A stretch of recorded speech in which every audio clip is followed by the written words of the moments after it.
Hello, my name is Ben Friedman, and welcome back to Ben and Brand See a Movie presents The Wild Wild West, where we talk all movies Wes Anderson for the month of March and April. Joining me today is my co-host for this segment, Jalal Ahmad. Hi, Ben. Happy to be here once again, for all of your listeners. I am not Brand. Gee, I wish I was, though. Yes, I know. Snyder pointed out the same thing where he says he is taking over for Brand. So, sorry, I'm just telling you on air, Jalal. The partnership's been great. I'm losing you. It's all good. So I do apologize. The pay cut I know is going to hurt you. Wait, hold on. Pay cut? Hold on. I was supposed to be getting paid this whole time. Frick, did I? You listeners heard this. I was supposed to be getting paid and was not. Crap. Guess I have to reimburse you half of my Audible money. Hey, as long as you pay me for the gas, I'm happy. You're not getting paid for the gas in California here, buddy. I do apologize. But anyway, we should just get into this because you and I have both had really long days of work and we are tired and it is daylight savings like a weekend and I'm still dying from it. Oh my god, get over it. Dude, I have not been able to handle this one. This one's been like one of the worst in years. I think it's because COVID was the past few years where I was like working from home or like doing other crap. So just like get up and get out the door. Dude, it's brutal when you see the no sun in the morning and you're just like, come on. This is just my life, Ben. I know. Anyway, we are talking Wes Anderson, of course, and we are talking, this would be his fifth directorial film with the Darjeeling Limited. And this film, I'll give the brief film historian, as I always do, is directed by Wes Anderson, written by, of course, Wes Anderson, Owen Coppola, who is, of course, the son of Francis Ford Coppola, who directed The Godfather, the Coppola family. This guy, I believe, is the cousin of Nick Cage, who is also part of the Coppola family. Fun fact. Remember that Nick Cage bit, because I will be bringing back Nick Cage in here, Jalal. So Nicolas Cage? My friend made out with him once. Is that true? That's a real story. Can you say that on air? Yeah. Okay, cool. I'm not giving her name. Perfect. She did. That's awesome. I'd love to be here. It's written by Wes Anderson, Owen Coppola, and Jason Schwartzman, who also stars in the film as Jack Whitman. And this film stars Owen Wilson, Adrian Brody, Jason Schwartzman, and Angelica Houston. So, three people who have been in a lot of Wes Anderson's filmography, and then Adrian Brody, who is joining Wes Anderson, and then would go on to be featured in a bunch more of Wes Anderson's filmography. So this is the first of their partnership. And this film comes out 3 years after Life Aquatic, which, if you will recall from our last episode, Life Aquatic was a box office bomb and kind of the first major disappointment in Anderson's career financially. 'Twas a flop. Yeah, and this film comes back. It has a budget of $17.5 million, which, if you remember, Life Aquatic was closer to $50 million. So the studio definitely reined him in a little bit. This one, unlike Life Aquatic, was not a flop. It grossed $35 million, so doubled its budget. So maybe not the success that they would have wanted. Smash, but you know, they made their money back. Exactly. Which in the end is kind of what matters. Yeah. So they make their money back. This film has a weird reception where this is a love it or hate it type film. People are very divisive. Most will call it Wes Anderson's weaker film. However, there are people who sing its praises. And one thing before we get into our talk, I think it's really interesting to just frame a few things in this. Adrian Brody is coming off a weird part of his career. He has the piano, I believe, which is where he gets nominated and wins the Oscar in the early 2000s. And then they try to do this thing where they make him the lead box office star. And it doesn't quite work. He's in King Kong, and that's a successful film, but you're not watching that because of Adrian Brody. Adrian Brody isn't what brought you there. It's the giant monkey. Exactly. So he goes a little bit back to his smaller roots with Wes Anderson. Owen Wilson, and I think it is just really important to mention it, and I wouldn't be mentioning it if it wasn't public information and it wasn't something that Wilson has spoken about since. right before this movie comes out, the report comes out that he tried to kill himself, and it was a failed suicide. And I bring that up because there's aspects of the movie that it makes Wilson's performance really shine a different light after knowing that. So I just wanted to bring up those true facts about the movie real quick. One last thing about this movie, and I don't know if you knew this, Jalal. When this film came out in 2007, before the screening happened of it, or I should say there was a pre-log for this movie called Hotel Chevalier. And that film follows Jason Schwartzman's character Jack and Natalie Portman as, I believe her name is Rhett. I don't know if you noticed it. I saw Natalie Portman at the end of the movie. Exactly. I was just like, wait, what? I know, because that whole sequence doesn't make sense unless you were obviously like in the theater and you got to see this 10-minute short film that played before Darjeeling. It's like a little intro film. Yeah, and it's weird because it's just like the parts of the film don't really make sense if you didn't know that. Specifically, why the heck is Portman just like in there in a bathrobe in the final like act, and it's like supposed to be this emotional beat? Not even just the final act, it was the last 5 minutes. Yeah, but it's like this whole scene where like everything that he's talking about, like, you know, the lover that's like left him and just ruined him almost to a degree, that's all seen in Hotel Chevalier. So it's interesting that they didn't just attach it to the first maybe 5 minutes of this film as an introduction. Yeah, because that does actually bring some of what's his name, Peter? His name is Schwartzman's Peter's Jack. Jack's, it brings a lot of his stuff in a different light. Exactly. Sure. So it's weird that it isn't there, and if you've never seen it or knew about that, parts of this movie don't make sense. So I am just saying that for... I appreciate that. Actually...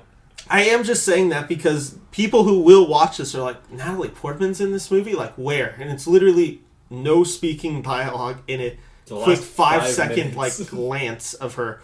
But with that all said, let's get into this topic. Jalal, let's get into it. Did you like this movie? Did I like this movie is a very difficult answer, because there were certainly parts I did really like. I don't think there were any parts I outwardly disliked, but I think my energy level and excitement during the movie was pretty low. But what I've noticed about at least how I have been experiencing a lot of Wes Anderson's films, like, because I'm pretty new to his filmography. The only things I've seen are like Moonrise Kingdom and a little bit of Grand Budapest Hotel years back. Fantastic. I actually haven't seen that. Okay. I'm really looking forward to that. That one's going to be so fun. That's our next episode. I'm so excited for that one. Yeah. I just have to find time to watch it. But what I've noticed as far as how I have been watching Wes Anderson's films is that I know he knows how to make the audience really quiet. Mm-hmm. He knows how to have you experience these quiet moments, because I think it wasn't during the funeral. There was an earlier part where I realized how much noise I wasn't making, which for anyone that knows me is very rare. Yeah. I'm always tapping or humming or singing or something. And for a good maybe 20 minutes of this film, I was just sitting and there was nothing coming out of my mouth. Mm-hmm. Not in a good or a bad way, but I would think I was just present in the movie. You were like engaged with the... Engaged to a degree, yeah. Yeah. This one's an interesting one for me, because I was just talking to Snyder yesterday, off air, and I was telling him, like, he asked me what was the next movie we were talking about, and I mentioned to him it was going to be Darjeeling. And he told me, he's like, this is a film that not a ton of people love, but the people who love it, and I love it. Snyder saying, I love it because I have brothers. And that movie takes on a whole different role. Yeah, both you and I have younger sisters. Yeah. So, knowing that, and him kind of giving me some like framework for this movie, just saying like, you know, these were some of the emotions I felt, like this is what I thought this movie does so well. All that, just in brief like conversation with him. I went into this movie then the next day, because I hadn't seen it when I talked to Snyder, so I saw it the next day. And there was definitely a level of appreciation I had for this movie that I don't think I would have grasped had somebody not maybe filled me in on some context about this movie, and had we not talked about what the brotherhood this movie represents. And with that all said, even if I didn't hear that from Snyder, I would still be a pretty good fan of this movie. Like, it's not my favorite of Wes by any means. I still think I prefer this less than, let's say, a Royal Tenenbaums, let's say a Moonrise Kingdom, Fantastic Mr. Fox, probably a good half of his filmography. However, there are some that I do prefer it over, like French Dispatch. I might even put this one over Life Aquatic for me. I was about to ask. I think I might.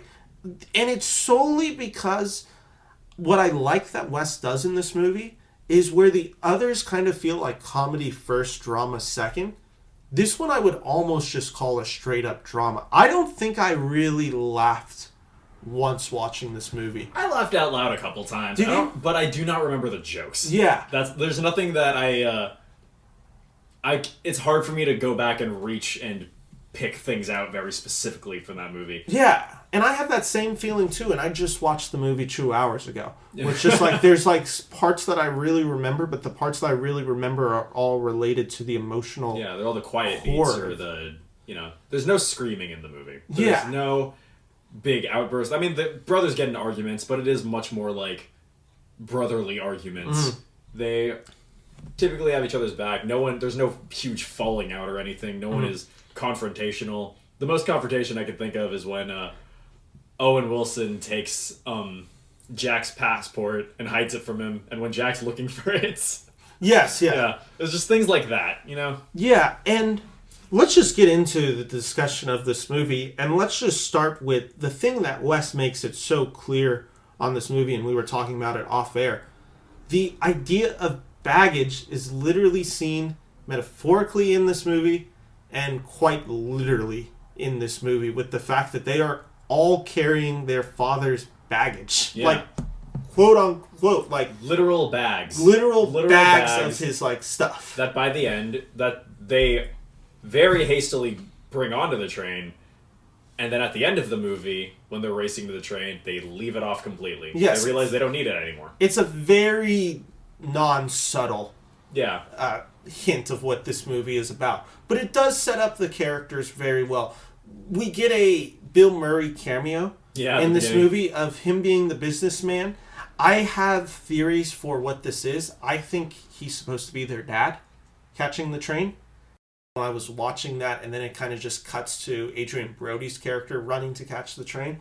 I don't know. That to me was just a scene where it was just like, I don't know, father-son dynamic. I don't know why, and I can't point to anything more specifically. I just, with the message of this movie, it just felt like a really natural conclusion to draw. Once again, Ben, you and I are going to just completely disagree with each other. Yeah. Because the way I saw it was more like if you're coming into the movie theater, and like Bill Murray is in every single one of Wes Anderson's movies.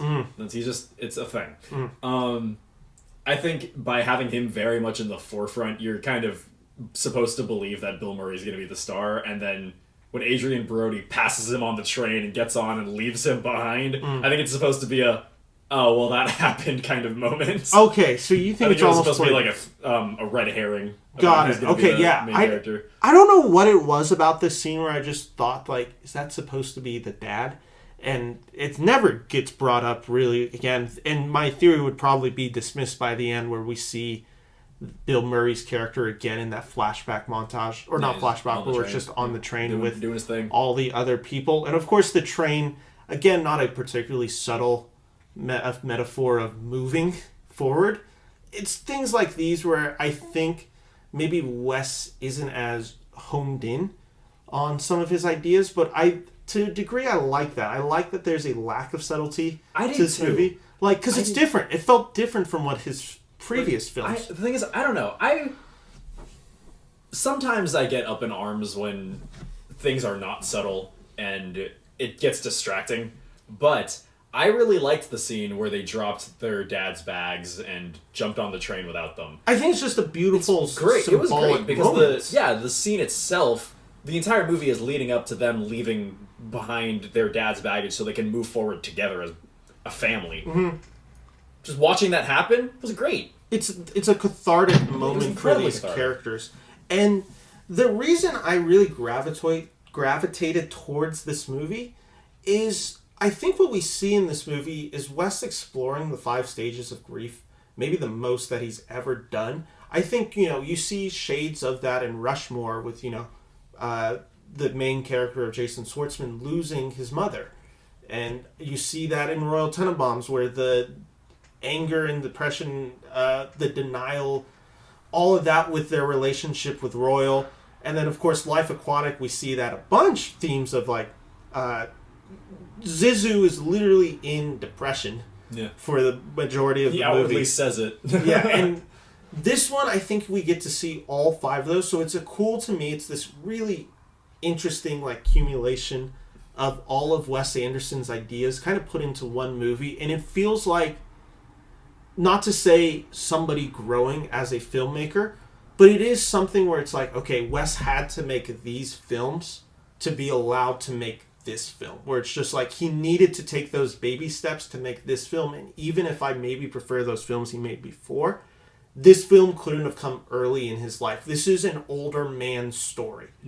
That's what I found interesting about this movie, where I'm just this is so wholly unique from anything I've seen of Wes Anderson up until this point, and I appreciate that. I appreciated the film for what it was. Yeah. I think it was a nice tale about a family reconnecting. And I ate that kind of stuff up. So, it worked for me. Yeah. As much as I didn't love the film, it's not going to be something I rewatch regularly. I might put it on once in a while, one more time in my life at some point. Who knows? I didn't dislike it at all. I didn't hate my time watching it. So you're kind of maybe not indifferent, but closer to I'm more positively ambivalent. Yeah. You're not going to rewatch this film. And again, this is not one that I necessarily think I'd be rewatching a lot. To me, what I just found interesting was seeing Wes Anderson kind of get to play with some ideas that he's previously done. I always think it's really cool when you get to see a filmmaker start from somewhere and then be able to make a film like what they make later in their career. And it's inspiring. It is. It is a really cool thing to see how a person grows and how their art develops with time. And that's what I found this film to be. It's just the development of character. And again, there's elements of the film where it's just it's so hard to ignore what we know outside of the film with Owen Wilson in this movie. I think this character is maybe the most broken character that we've seen in a Wes Anderson movie, and that's including physically and emotionally. Yeah, and that's including Steve Zissou, who is a very distraught man when we meet him. This character, we meet him weeks after a suicide attempt that we learn as the film goes on that's what happens. And with this character, I think there is a tendency to maybe believe that this character comes off a little too harsh or demanding.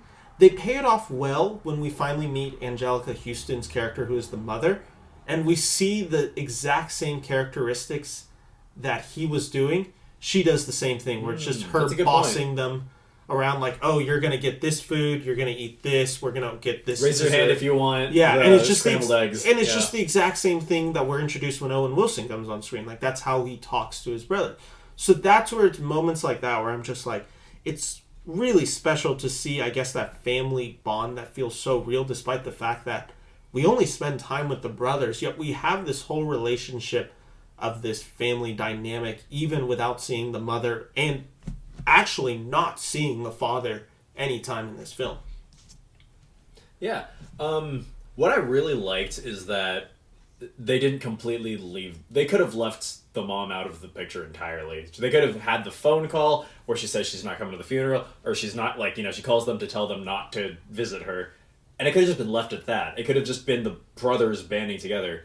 But what I really liked is that when they do visit her at the mission, she says one line. It went something like, see, there was something like, see that, the person that you're looking at, that's not me. I have been here, and the person I see and the person you're seeing are two different people. And I think that kind of opened them up to be life changes, life goes on. And that kind of led them more into dropping their dad's baggage. Yeah, it's that moment where I think the story takes the interesting part when we get to the mother, which again is very late in the film, of course.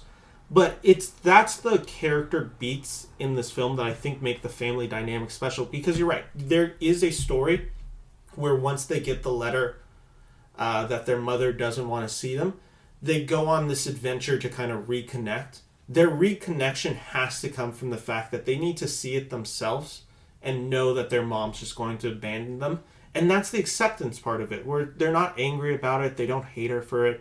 They just know that's who she is, and that's what they have to deal with as a mother. And it brings them all closer together in a scene that's really heartbreaking, where I love the fact that I believe I think it's Schwartzman's character is awake and they're both asleep, and when they wake up, he's like, oh, yeah, she left. And it's just this moment of just like, I know she left, and nobody's particularly surprised, because it's just like, we were projecting an idea onto her that maybe we wanted to believe that she was this person, but ultimately, deep down, this doesn't come as a surprise. And to some degree, they needed it not to come as a surprise so they can move forward. It's just like, okay, we got confirmation of what we already knew, and we can move on from that. Yeah, exactly. And it leads to a lot of self-actualization on their part. I think after that is when God, I keep getting confused. Peter kind Adrian of accepts, Brody, Peter accepts that he is going to be a dad. Yeah. Because he spent the entire film kind of rejecting it because, his dad died. And he also said at the beginning, I never thought we were going to go this far. So having a baby is terrifying. Yeah. And, if you have those kinds of doubts, having a baby would be absolutely terrifying, and you shouldn't leave your pregnant wife behind. But it comes from a place of fear that a lot of people can relate to. Yeah, and when that comes to fruition, and when he decides to go back, it's because he now knows the pain of abandonment. Mm-hmm. And I think that's what finally kind of wakes him up, where it's just like, no, I'm not going to abandon my kid. I'm going to be there, and I'm going to work it out, unlike my parents couldn't. And it doesn't mean that the relationship itself is going to be successful, but he knows at that moment it feels like that's the character arc that he wants needs to do. Exactly. He no longer feels that it's forced on him. He's ready to take on that challenge. Yeah, and it's baggage for each of them, where it's that Schwartzman, or not Schwartzman, that's Adrian Brody learning to become a dad and accepting the fact that he is going to be a father. It's Francis accepting that he's chasing something that is fruitless, essentially. And it's Schwartzman learning that he can just, like, it's okay to move on, essentially. Like, this heartbreak that he has is just a part of life.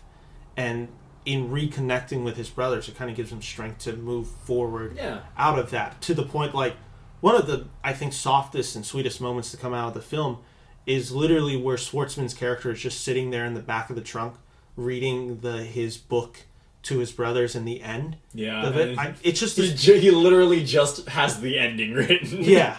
Which I thought was really funny. Yeah, because a lot of times that's how writers too. We'd be like, okay, you we write know down exactly the idea you have. Yeah, this is exactly how I want this to end. Okay, cool. What's the story before that? I don't know, but it needs to get to here. I can't really judge it because I don't know what the rest of the story is, but I liked it. Yeah, exactly. It's a really funny line, and it's moments like that I feel make it true. We're going to have to touch on maybe one of the more sensitive issues with this movie, and one that is kind of impossible to ignore. There is cultural appropriation in this movie, maybe even galore, I would call it. There are scenes in this movie where I'm just like, the characters here in India, they all have nothing to do except just kind of be objects for the three main characters we're following. Like with Rita, who's the girl that Schwartzman is hooking up with, she's literally that. She has no other character development than they are just simply like hooking up on the train. And it's moments like that where I've talked previously about Wes Anderson, where I'm like, sometimes those female characters do become underdeveloped. it's moments like that where I'm watching and I'm like, oh, he did not give really any thought to any character except the Whitman family. Okay, I'm gonna come at this from an interesting place. So, for your listeners out there, I'm not Indian, I'm Pakistani, but those are similar-ish cultures, from half at least. Mm-hmm. But, and as far as Rita having no development goes, I'm gonna disagree, because she does very much have her own character. She has a for one thing relationship outside of Schwartzman's character. I'm not saying she's the best written thing in the world. Okay. But I will say that saying that she has nothing to do outside of hooking up with Peter, that's just not true. Okay, see, my issue with her character it was just like, she is there. We only really get scenes with her it's Jack. It's Jack, I think, actually. Jack? Jack, yeah, okay. Yeah, Jack. I can't keep this straight. It's with Schwartzman's character. We'll just call it Schwartzman's character. And then they abandon her? They do. That I will agree That's with. where I think when I say there's no character development, or where she's completely tied to the character of Schwartzman's character. That I will agree with. That's where I mean it more. Because you're right. She does have a few beats where it's just like, she's in this relationship, so she has her own things going on. Exactly. But I will agree with you that she does seem a little bit of a plot device. Yeah, that's where my criticism of this movie is more centered on, because a lot of the characters that we visit that are outside the Whitman family, they are all truly just kind of like plot devices. The one scene that like I liked the idea of the scene, but execution-wise, it rubbed me the wrong way, was the scene where the little Indian boy dies. That scene I thought was, I don't want to say offensive, it did just rub me the wrong way. And I can't even point to one specific reason why, but it was just like, I just thought it was random and kind of needless. Yeah, I will say I don't, maybe I'm just missing the entire point of this. I wasn't sure. Actually, okay. I think the whole point of them meeting the kids out on the river is to show them how fleeting their lives are. It is, yeah. Because I'm not saying an Indian kid had to die, but it really did cement them as like, God, we really only have each other. Yeah, and it's, I mean, obviously there's 3 boys, one of them dies, and that's kind of the realization they have, and that's what allows them to kind of process the trauma of losing their dad, because then we get the flashback scene with them going to the funeral. You're right, and you're totally right in it all, and it is simply we can totally hit on the point that like, yeah, that's exactly what the meaning of that scene is supposed to be in the movie, and it just simply rubbed me the wrong way. That's completely fair. And there's nothing else I could really give to it. It's just like, I think it's not done distastefully. I think it makes sense within the story, and I understand why it's in the story. To me, wasn't a fan of that beat, and I just found it maybe a little, I don't even know how to describe it. So that was some of the issues that I had. Again, like a lot of these cultures and this culture that we see in this movie, and somebody brought this up that I didn't know about, we get these famous, I guess, like Bollywood stars in this movie. But what the issue that I was hearing from people talking about this movie was they have these really amazing, just world-renowned Bollywood actors. And they're not using them? They're literally, like, one of the ones is just the one who, like, beckons them to their house after they take the boy. Mm-hmm. And he doesn't have he has one line of dialogue, and that's it. And everyone who, like, I guess knows him, and again, wish I had his name pulled up, but I'm not even going to try finding it because I can't remember exactly who his character's name was. But it was just a scene where it's just like, you have this, like, world-class renowned, like, Bollywood actor who's just respected by everyone, from my understanding, and then you use him like that. That's where I just feel like sometimes where I'm like, it didn't rub me the wrong way because I don't know him, but I understand why people are like, okay, this is supposed to be like kind of a celebration of this culture, and then you just like don't like actually tie us into this movie, I guess. See, the scene that I would say that I agree with you on is when they visit the bazaar and it's just a giant punchline. What scene is this? Sorry, I'm not remembering. When they buy the snake. Oh yeah, that scene was. They visit the bazaar, and it's just a look, different cultures. Haha. Yeah, and then like the snake. I'd say that is the one that for me that I'm like that is a little bit more culturally insensitive because I don't know. I take the word cultural appropriation gets tossed around so much, and it's beginning to lose meaning a lot of the time. I have some students that we mentioned. What was it? We mentioned climate patterns in Asia, and one of the students said, "Wait, that's racist." And we're like, "Okay, explain why." And yeah, you're right. The term does get thrown around, and like I said, I don't think this movie is offensive by any means. There are scenes where much worse. Yeah, there are scenes where the criticism towards this movie, and if you're just like, to me, this is appropriating Bollywood culture, and you're bringing in so many of these stars and roles and all this, and then you just don't end up using it, and you're kind of using it to sell a movie. This could also be tied into the marketing. And sometimes 100%. Marketing is just simply the reason a movie kind of gets hated. Yeah, a movie gets looked at the way it does. Where it's just like, oh, because I don't know how this film was marketed, but I have a guess if it was shown overseas. Maybe they put some emphasis of like, this actor's in this movie. Oh, that's awesome. Oh, this actor's like has one line and you showed the exact line in the trailer. Like you did that to sell a ticket. And to me, that definitely starts falling into the appropriation level of it. Yeah, that I'll agree with you. That's where I think it can get a little dicey. And it's something where it's so hard to tell because with movies, expectations do matter as much as everybody says they don't. It does matter. When you're going into a movie and you're expecting one thing and you don't get something, sometimes that's a good thing. Other times you're just like, what did I just watch and why did I just watch this? Yeah. And it leaves you angry. And I think, do you remember the movie The Babadook?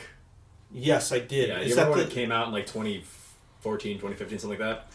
Like, everybody. Yeah. People really thought that movie was going to be like a creature horror, like monster thing, and it wasn't. It's just people ended up hating it, but critics and people that love the movie love it for what it is.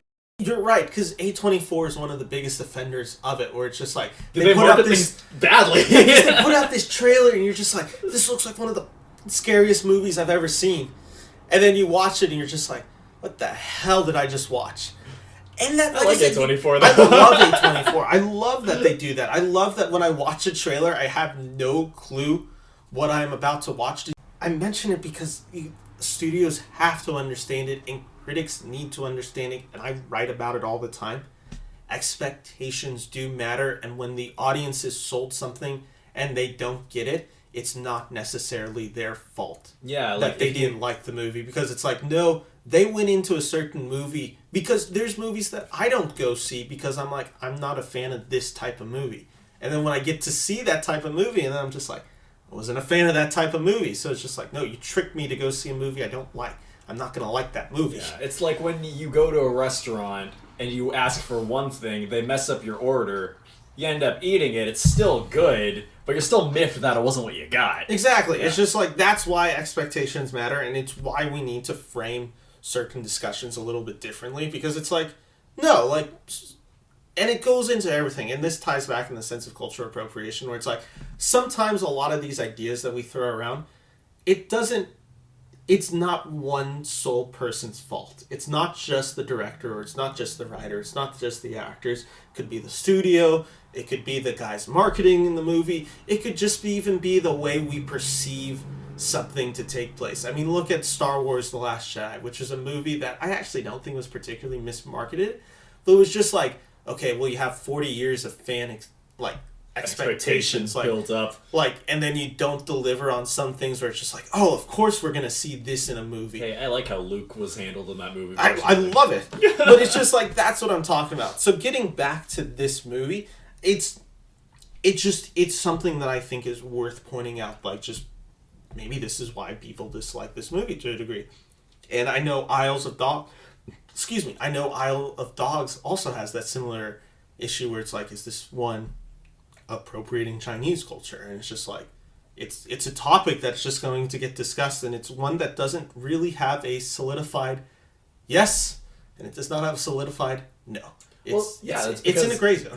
Yeah, everything related to things like, racial talks, cultural appropriation, all that kind of stuff. It does exist in just shades of gray. Exactly. A lot of things, like, how to say this, wearing Native American headgear for Halloween. Bad. Yeah. Right? There are definitive lines. Blackface. Bad. Really bad. Like, really bad. Bad. But... Unless you're Robert Downey Jr. in Tropic Funny, that's Tropic Thunder. Then maybe still really bad. I'd say another line, if I may just include my own experience in this. Don't admit to anything on a podcast that you don't want on Spotify. I didn't say anything. Okay. No, don't worry. This is just a story about somebody I used to go to school with. So there was this girl that I was in. I went to college with, and she was talking to me one time about how excited she was to go to an Indian wedding because she, her friend is gonna dress her up in like really pretty costume. And she's like, and I know it's like culturally insensitive, and I was just like stopped right there, and I was like, your friend who is Indian is inviting you to a wedding for their family and wants you to dress up in that clothing. Yeah. That's fine. That's different. That's respectful for you to do that, actually. Now, you doing it on Halloween. That's different. That's very different. Context is key. Context is very key. And it's also sometimes just straight up based on experience. Yeah. Something can be offensive to you, and in other cases, it's completely inoffensive to other people. Yeah, I think a lot of this kind of stuff, I grew up with a lot of this kind of stuff. Like, again, I'm being mixed race is an interesting experience, to say the least. But I do end up me personally, I give a lot of leeway on this kind of stuff. Because, am I appropriating culture? I don't know. I could talk all day about certain research in Asian American studies that tells me that I am, and some that tells me I'm not. I don't know. I was born this way. Yeah, it's like I said, it's all relates to... It's all context. It's all context, it's all audience, and it's how everyone perceives. Because that's also one of the things I love most about film. Film challenges you to perceive things in ways you didn't expect to perceive things. The thing I will ask people, though, is are you being respectful? Yeah. Because I think ultimately it comes down to that. It comes down to respect. And it's intent, too. Yeah, respect and intent. Intent is really key, and it's why I've never labeled Wes Anderson sexist, even though I've said maybe some of his writings I find borderline not offensive, but just like distasteful. But I'm not labeling him sexist because I don't think there's any intent there by Anderson, where I have labeled maybe Michael Bay. I think Michael Bay is pretty straight shot there. Yeah, where it's just like maybe that is just a little bit of sexism. Even some of like John Wayne. Racist. Why are we panning up for Megan Fox, who's supposed to be 16 in this movie, and why is her stomach wet? Yeah, well, don't forget, in Bad Boys 2, she's underage. I didn't know that. Yeah, I haven't seen Bad Boys 2, but not a great fact to know. Is it Bad Boys 2? I think it's Bad Boys 2. I have no idea. I don't watch Michael Bay movies. That's the one she's in. The one I've seen is Transformers. You gotta watch The Rock. But anyway, getting back into Darjeeling, and honestly, I don't have much more else to say about this movie, because... Yeah. It's one of those things where it's just like I've mentioned everything I like. There are specific scenes that I am like big fans of. I love the introduction to Adrian Brody. I think a lot of this film, like you said, is so quiet, where the dialogue is often what we perceive the characters of Wes Anderson, like who delivers the dialogue the best. Bill Murray is an expert at delivering Wes Anderson dialogue. This film doesn't give a characters maybe a ton of like Wes Anderson kind of snappy, fun dialogue. Like, it's definitely in there. A lot of it is self-reflective, and it's just like a lot of the acting is actually completely restrained, where we are not even watching the characters like deliver dialogue. It's simply us watching their face emote. That's impressive to me, and it's one where I'm just like, I remember the scene where I thought this is with Adrian Brody, who is a very talented actor, is the opening scene where he's just like, he gets on the train and he's kind of looking around and he's kind of in awe and shock of just everything, and he's just kind of taking it all in. I'm like, okay, that's a cool introduction, because we're taking this scene in with him and we're getting to see characters. And then it's just one of my favorite moments in the film, and it might be my favorite moment period in this film is where Owen Wilson's character Francis is taking off the band-aids off of his face, and both the brothers are just kind of looking at him and just kind of awe and like just for the first time realizing give you a lot of character if nothing else. Yeah, they just like realize like how bad this like this accident was. Not accident, suicide attempt was to them at the time, still an accident, but just like how bad the damage was, and just like kind of seeing their brother in a new light and just realizing the pain and damage and like physical toll that he's taken, where the whole time they're not making fun of him, but it's just like, oh, he does this weird thing with the tooth where it just pops it out at random times, and now it's like, oh no, like our brother's like legitimately harmed and was in significant pain and danger when this happened. So it's just like there's moments of that where they get to reflect. I like those moments in this film a ton. What did you think about the chemistry between the three leads? It's interesting you bring that up because it's almost like they don't have any chemistry, yet all the chemistry in the world due to their lack of chemistry. Yeah. Like, it's this weird thing where it's just like you believe that they're estranged brothers. You believe that they are distanced. Yeah. So, in that sense, they don't have any chemistry and they feel uncomfortable with each other, which is kind of the definition of these actors have perfect chemistry with each other, because it's like they know how to play that. You believe their relationship. Yeah, like, and by the end, when it happens, like when they're all together, that chemistry feels normal and intact. Mm-hmm. But you're right, it is like one of those things, that's a very different type of chemistry we talk about, because it's like, oh yeah, you know, usually it's that on-screen presence, that pop that they have. What's their back and forth? Do they look like they could be in love? That kind of stuff. Yeah. But this time it was just like, do they want to... Can you believe that they don't want to be in the same room together? And it's totally... Here's the other thing. These are three guys that don't look anything alike. Yeah. And Owen Wilson, Schwartzman, and Adrian Brody. And yet I believe they looked exactly alike in this movie, in the sense that I'm just like, yeah, no, they're brothers in this movie. Like, if you told me those three guys in real life were brothers, I believe it. They don't look that different apart. Even though, like I said, in real life, you just dudes. You just look at them and you're just like... Because it's just like, wow. I think it's specifically like Brody and Schwartzman are easier to believe as brothers. And then Owen Wilson comes in with the blonde hair. And the blonde hair and the blue eyes. Which gets focused on at one point in the movie. And like so funny. Very distinct Owen Wilson nose. And you're just like, that's not adding. 2 plus Find the odd one out. Like, it's like when you're watching Thor in the MCU. And it's just like, oh, interesting. Kate Blanchett is the evil sister. Tom Hiddleston is Loki. Anthony Hopkins is the father. They're all British. And Thor is this god-looking guy from Australia with an Australian accent. It's just like, who's the estranged brother MCU here? knows how to pick him. Good on you, Marvel. Good casting.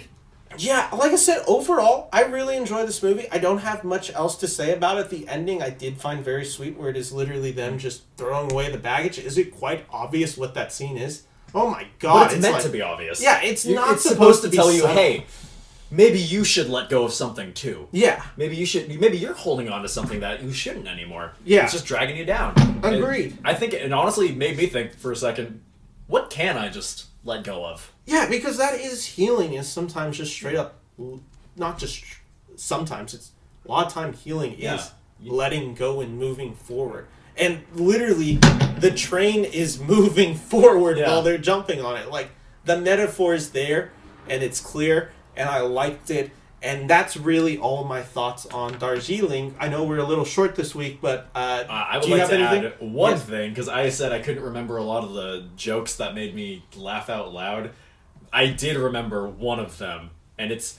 Okay, so the guy on the train, the one that seems to be running the place, probably my favorite character. He's my favorite, like, secondary character for sure. And there is one point in the movie, after the snake gets loose, the one that bought the bazaar, and they're all freaking out that a snake got loose, and he grabs a spatula to go deal with it. Just like it was a common, like, a house insect. This incredibly dangerous snake is just, like... He just grabs the spatula. I thought it was so funny. No, I agree. There are moments of comedy in this movie, even if like I said, this is definitely the one I've laughed the least at out of all of his films. But overall, I'd still recommend it, and it's interesting to see what Wes Anderson does with a film that is so unlike anything he's done, because I will emphasize it again, and I maybe you disagree with me, Joel. I think this is a drama, first and foremost. It is. Like, straight I up, agree with like, if you could even not put the term comedy in it, and you could just call it a straight up drama, and I would still agree with you. Yeah, lots of dramas have comedies in Yeah, them. yeah. Like, This isn't like, to perfect me. example, Shakespeare. Yeah, to me, this isn't even like dramedy. Like, No, this this is is like drama. a straight up drama to me. So anyway, that's my thoughts on Darjeeling. Yeah, I think I'm pretty set too. I think if there's anything else I'd add, it's just about the color palette. It's very orange, blue. I think Wes Anderson definitely has a thing for that contrasting orange and blue.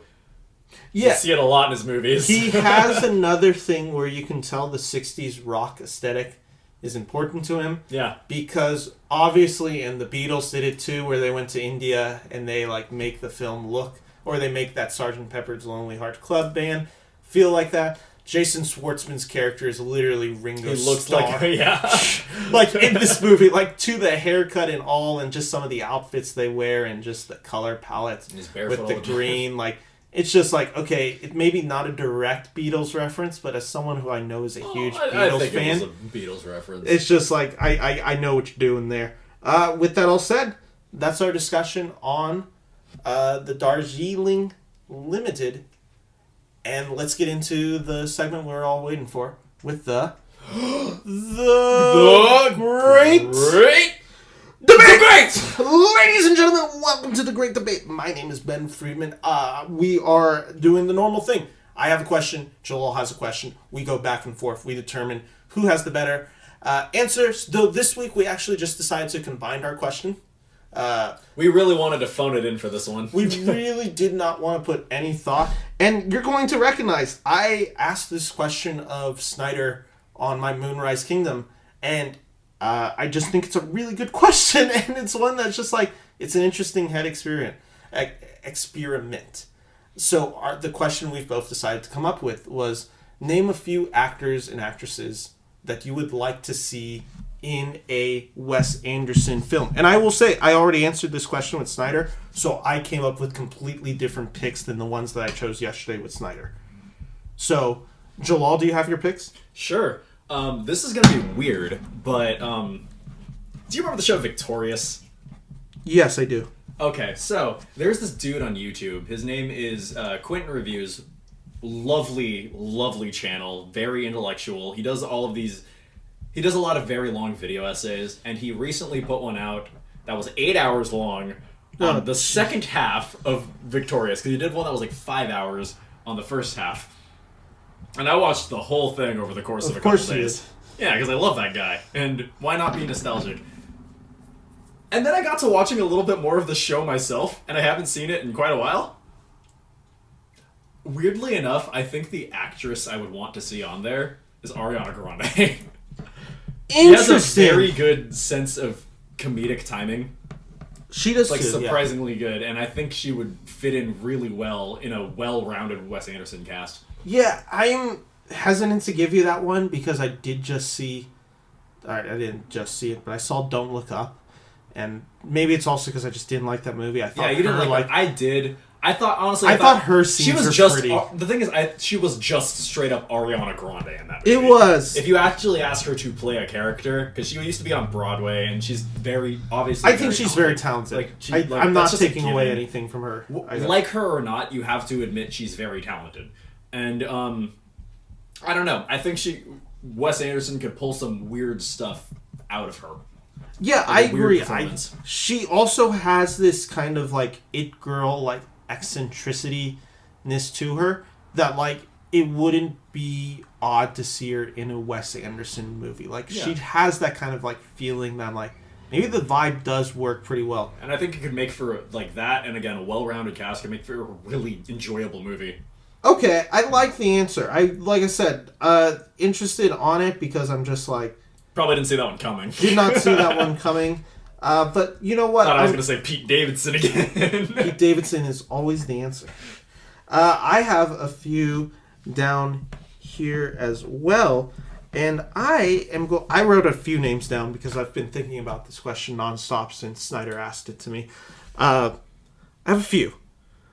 I have Christian Bale. I think I always love to see when an actor steps out of their comfort zone and does something weirder.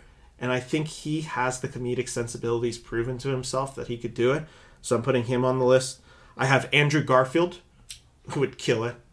Nothing in my mind tells me that he could not play a really good character. Take mine back. I have Steve Buscemi. Because it's just, already in. No, that's the weirdest thing. I figured it too. What? He is not in any Wes Anderson film. How is the guy not in a Wes Anderson film? No, there's no way. I looked it up. He is not in any. He's in a bunch of Coen brothers, obviously, with like Big Lebowski, Raising Arizona, all those movies. He is not. He's not in any Wes Anderson. A single Wes Anderson film. Oh my goodness. That was to me. I'm just like, okay, how do I not put him in this world? Few other character actors I have. Brad Pitt. It's just like I like Brad Pitt. He's a character actor. He's a character actor in a leading man's body, which is just like in a leading man's face. And it's just like that guy has comedic timing galore. The guy's got it all. Yeah, I know, it's so annoying. Uma Thurman from Kill Bill and of course from Pulp Fiction. I just think she has that same type of thing where I'm just like, she hasn't been working with Tarantino. I'd like to see her like find another director and see what they do there. Here's where some of my names start getting weirder. My last few names start getting really weird. This one's actually still pretty traditional. Felicity Jones, of course, from Theory of Everything, from Rogue One. I really like her as an actress. Yeah, I like her too. And I think she could, I don't know exactly what the role would be, but I think she could do it. Here's where the last three names get a little weird, and I'm going to go, I think, in the order of least weird. Jenny Slate.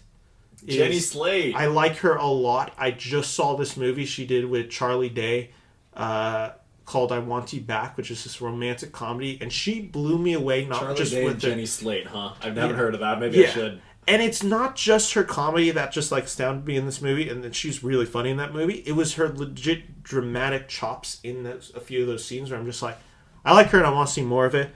Lady Gaga is my second one. Where I'm just like, Lady Gaga's a great pick, honestly. I think the thing is with Lady Gaga, I'm now just convinced she can do anything. Yeah. So I'm just like, putting her in it just doesn't feel weird anymore. Here's the weirdest pick, and it will never happen, and specifically one because of the age, two because he would never sign on to it. Clint Eastwood. Here's why I say Clint Eastwood. There's been a few movies where Wes Anderson can just kind of have a actor come in and do something so against type that it really works. I'm thinking Bruce Willis in Moonrise Kingdom. I'm thinking Gene Hackman in Royal Tenenbaums. I'm even thinking Danny Glover in Royal Tenenbaums as Henry Sherman. I would like to see Clint Eastwood touch on something that he does a lot, where it is a character self-reflective and it's him kind of being a guardianship to a child. I think a lot of the relationships that are really special in Wes is simply the father-son relationship, which Wes writes a lot about. I'd like to see kind of an older, gruffer guy, and who's older and gruffer than Clint Eastwood, and just have some of these softer moments that are in films of Clint's recent works, like Cry Macho, which is a film I'm not the biggest fan of, but those emotional scenes where he's protecting the kid, I like. So, in that sense, he would never do it. He's too old. He does not do films anymore that are not directed by him. But if there was any way it could happen, I would really be interested in seeing a Clint Eastwood film with Wes Anderson. Those are my answers, and that's it for this show. And we'll be back next week, or I guess we'll be back. Gosh, I don't even know when these episodes are airing anymore. We'll be back in about 2 to 3 days talking about Fantastic Mr. Fox. Yeah, Ben has been doing this nonstop now recently with the Wild Wild West. Yeah, everything's blending together to me. But we will be talking the first Wes Anderson film that is not an original screenplay by Wes Anderson. This would be an adapted screenplay of the Roald Dahl novel. All right. Fantastic Mr. Ben, Fox. before we sign off, though, I think we are forgetting one specific question. What characters from Darjeeling Limited do you think could make it far in the tournament? I'm glad you brought this question up because I forgot about it. None. Honestly, because there's 4 in there right now. There's obviously the 3 brothers and Rita. Oh, yeah. Rita's not making it out of the first round. No. Straight up. I think there's a case that you could make that all three brothers could make it out of the first round, depending on matchups. I'm not remembering exactly who they... Oh, I have one of them for sure on here. It is... Okay, Jack Whitman, who is Schwartzman's character, is against Bert Fisher, who is the father of Max in the film Rushmore. Oh, I like Bert better. Really, I'd go Jack pretty easily here, and if I'm correct, Jack has won this matchup already. I think the voting ends in about 5 hours, and if I'm correct, Jack had about 300 more votes. Well, so I do apologize, Jalal. He will be out. It's okay. It's just, I like Max's dad a lot. Yeah, I get it. Sweet. I get it. If I had to guess any character, and Snyder asked me the same question, like, is there anyone in Moonrise that you would believe could make it out of the... Both the leads. Like, get out? Both the leads, in my opinion. Here's my opinion, and I said Edward Norton for my answer. I would maybe go Adrian Brody, solely because it's one of those things where it's like Adrian Brody has been such a frequent collaborator with Wes Anderson, but he's not really represented much else on the bracket. And I think he has one or two more characters. I know his character from Grand Budapest is definitely in there. I don't think anyone else is. But it might be one of those things where it's just like, we like Adrian Brody a lot in Wes Anderson films, and if we have to vote one, he kind of gets the grand swell of support. Interesting. So that could be my theory for him. Realistically, if we're in the final 16 and any of these characters are in it, I would be maybe a little shocked. Bracket's dead. Yeah. I don't know. Maybe Francis. I guess Francis. I think the brothers each have a chance to get there. To me, it's not realistic, and we'll see, because they're about to... The first round is done when we're recording, and the second round's about to begin, and I have to see who's in which round, but I am curious to see how that goes. I can tell you Rita was eliminated in a pretty brutal matchup. Who did you go against? I want to say she went against Steve Zissou. That's I guess that's a 1 It's the 1 versus 16 seed. So, yeah. Let me confirm that, but I'm pretty sure it's Steve Zissou. No, it might be Mr. Fox. Yeah, that's a blowout. Either way, she was always going to be this... I think she's the 15 seed. No, she is the 16 seed, which means she is definitely going up against... She went up against, it looks like, Steve Zissou.